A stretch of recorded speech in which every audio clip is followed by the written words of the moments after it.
So this Right. way, the pace of news reportage and opinion making has accelerated rapidly with the advent of new technologies in mass media.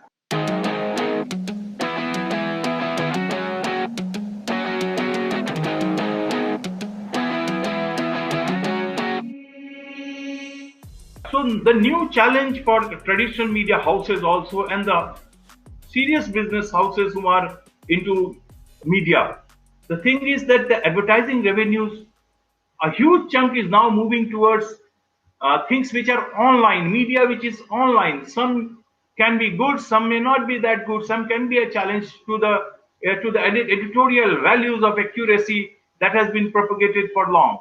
How do you see, and how do you see things moving forward amidst all this? Yeah. So for a long time, traditional media, particularly print newspapers, have relied on advertising.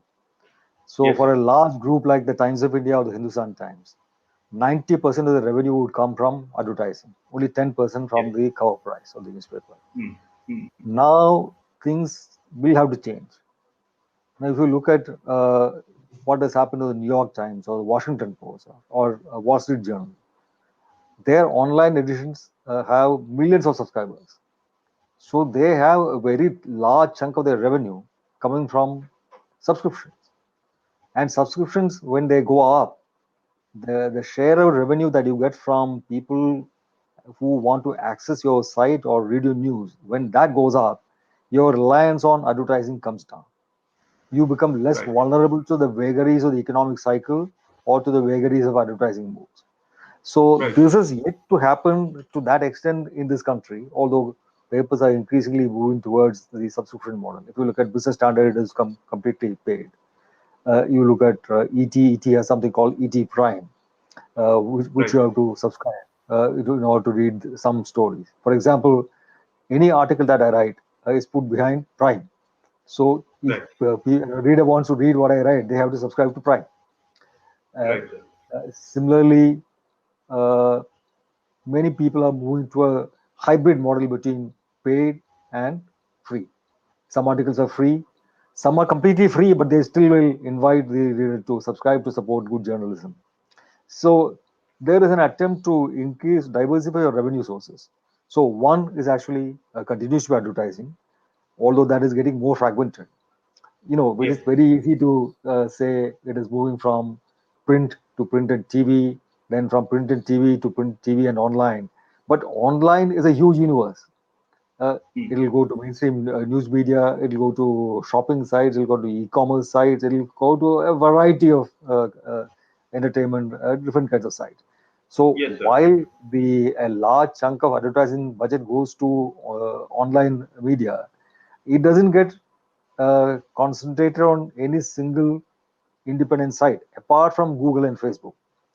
Google and Right. Facebook, they are able to corner nearly 70 to 80% of the advertising revenue in most markets, and that leaves very little for the content creators.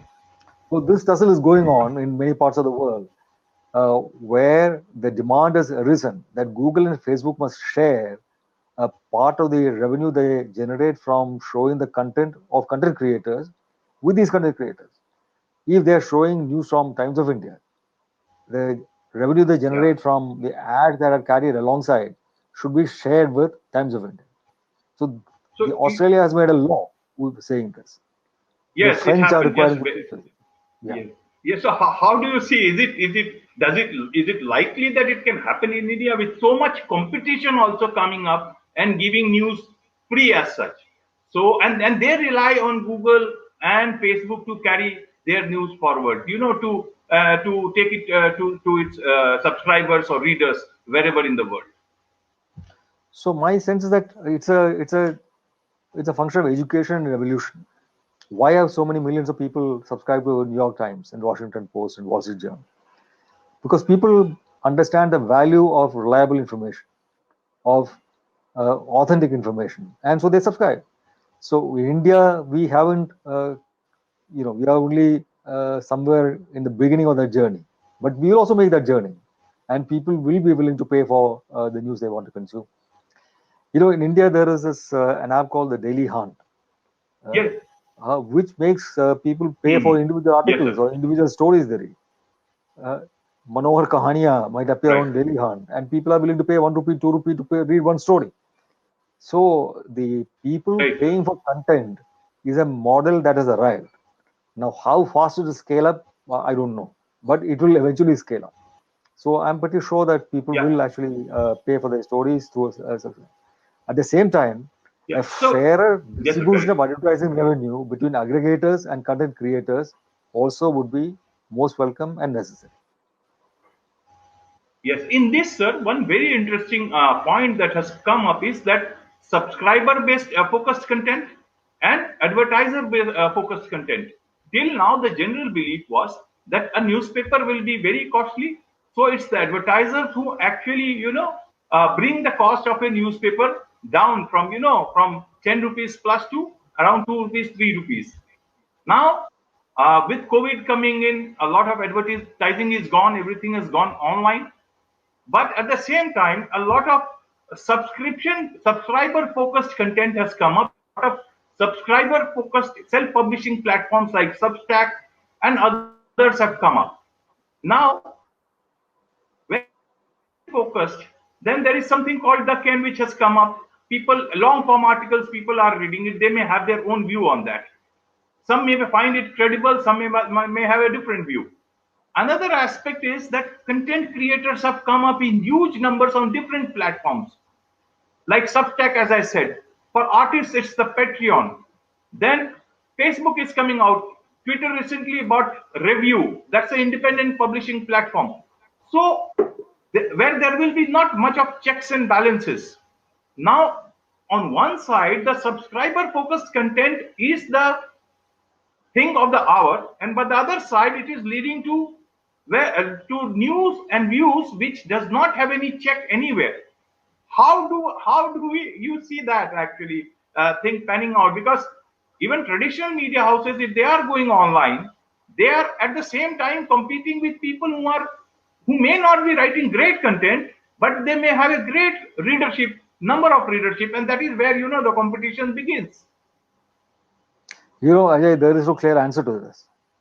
If you look at the US, where this trend started early, you had a character called Rush Limbaugh. He was a Yes, radio sir. host. He was a conservative Republican idol, and his Mhm. views were fairly ill-informed, illiberal, very low caliber in terms of its intellectual quotient. However, he had a Yes. huge following. And Right, he was right. racist. He was the racist, uh, but he had a huge following and he was very successful commercially. He earned lots of money by syndicating his radio show to Okay. lots of smaller stations, and he was a phenomenon. Mhm. And after that, you have the clear segmentation of the media and segmentation of the discourse, as a result of which uh, Right, right. democracy has been harmed. Ultimately, democracy depends upon a shared public discourse. Unless there is a shared public discourse, people cannot have a reasonable argument. If you see only one set of facts and one set of opinions, and see nothing, no fact or opinion that contradicts the earlier set of facts or opinions, then it's very difficult to have a dialogue. One set of people will keep seeing things that they already believe in, and another set of people will see seeing an alternate set of things that they believe in, and these two never will overlap, and they will live in alternate universes and create a very polarized societies and polarized polities. Now, this is what has been happening, and attempts are being made to figure out how to bridge this. But so far, that has not been very successful in the US, and we are only moving towards that. But Mm. when things are very blatant, I think some kind of a corrective automatically happens.